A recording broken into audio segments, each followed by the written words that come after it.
کفریہ اور شرکیہ کام کریں تو آپ ان کے خلاف جا سکتے ہیں.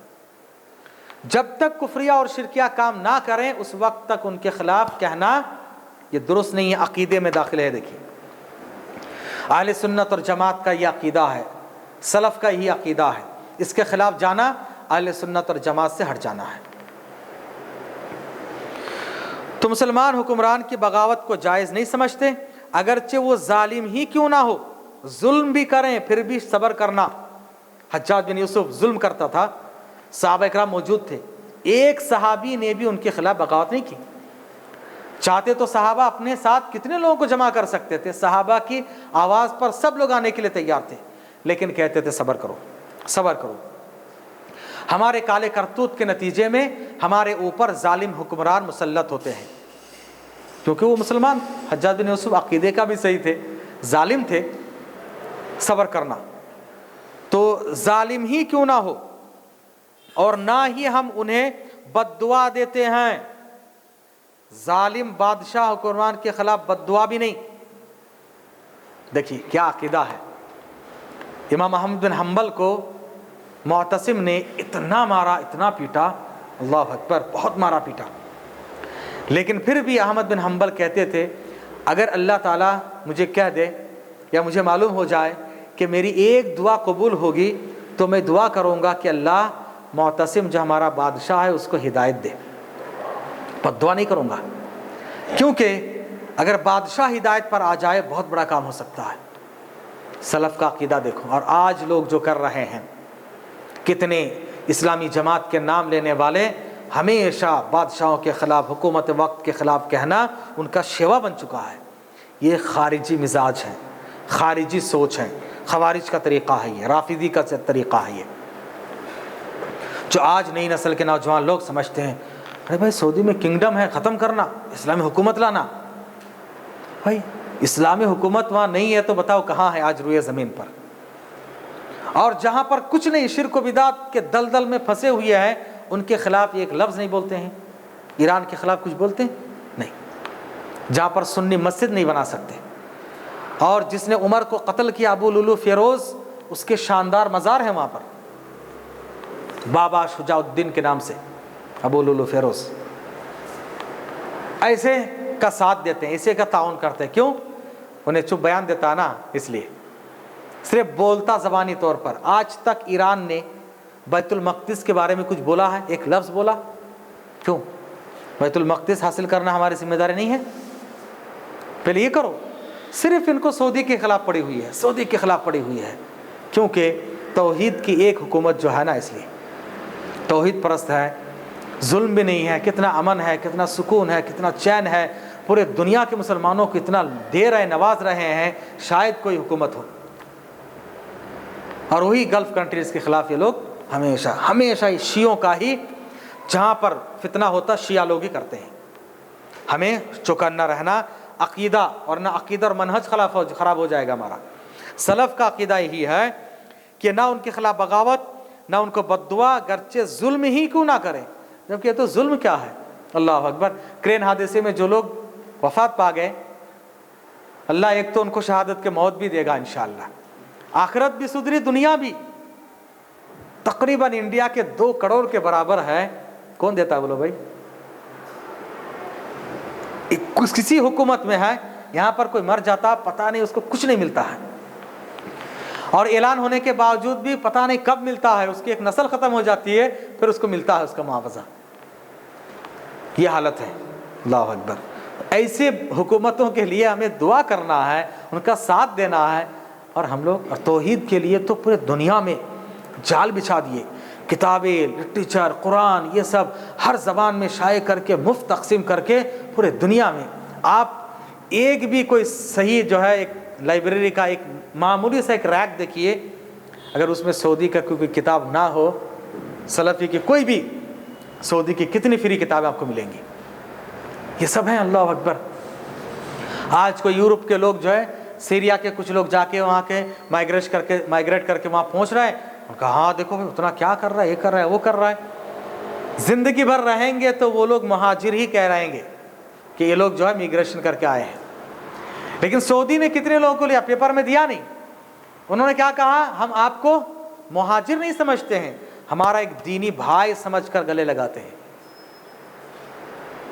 افواہ لوگ پھیلاتے ہیں، نہیں کیا بھی نہیں کر رہا، یہ ہے وہ ہے، یمن پر حملہ کیا، مسلمان پر حملہ کیا، تو شیعہ ہے۔ نبی نے فرمایا کہ ایسے خارجوں کے خلاف جنگ کرنے والے سب سے بہترین ہیں، ان کے ہاتھ اگر کوئی مارا جائے سب سے بہترین موت ہے۔ ہمیں ہر چیزوں کا سمجھ کر مطالعہ کر کے آگے بڑھنا ہے۔ ایسے ہی چھوٹی موٹی باتیں سن لیے، انٹرنیٹ وغیرہ دیکھ لیے، دیکھ کر جو ہے ہاں بھائی فلاں آدمی صحیح ہے، ان کا ساتھ دینا، ان کے خلاف جانا، یہ کرنا وہ کرنا، سوچ سمجھ کر قدم اٹھانا چاہیے۔ تو بہرحال حکمران کے خلاف بد دعا نہیں دیتے ہیں اور نہ ہی ان کی اطاعت سے اپنا ہاتھ کھینچتے ہیں۔ ان کی اطاعت کرنا، فرما برداری کرنا، اللہ نے فرمایا اللہ اس کے رسول کی اطاعت کرو، اولی الامر منکم، اور تم پر جن کو نگران بنایا گیا ان کی بھی اطاعت کرو، یہ بھی اس میں داخل ہے۔ جب تک کہ وہ کسی معصیت کا حکم نہ دے، گناہ کا حکم دے بادشاہ، اب ہم نہیں مانیں گے۔ گناہ کا حکم جب تک نہ دے اس وقت تک ان کی تابعداری کرنا ضروری ہے۔ ہم ان کی اطاعت کو فرض سمجھتے ہیں اور ہم ان کے لیے اصلاح کی دعا کرتے ہیں۔ ٹیکسٹ نمبر 73، ہم سنت کی پیروی کرتے ہیں اور جماعت المسلمین سے علیحدگی، ان کی مخالفت اور افتراق سے اجتناب کرتے ہیں۔ یعنی مسلمان کی جو صحیح جماعت ہے اس جماعت کے ساتھ جڑے رہنا بہت ضروری ہے۔ انشاءاللہ ہم نیکسٹ کلاس میں اس کا جائزہ لیں گے کہ وہ کون سی جماعت ہے مسلمانوں کی جس کے ساتھ ہمیں جڑنا ہے۔ آج جماعتیں بہت ہیں، اس کی علامتیں کیا ہے، حدیث کی روشنی میں نیکسٹ کلاس میں اس کا جائزہ لیں گے انشاءاللہ المستعان۔ وآخر دعوانا الحمدللہ رب العالمین، سبحانک اللہم وبحمدک، اشہد ان لا الہ الا انت، استغفرک و اتوب الیک، صلی اللہ علیہ وسلم محمد۔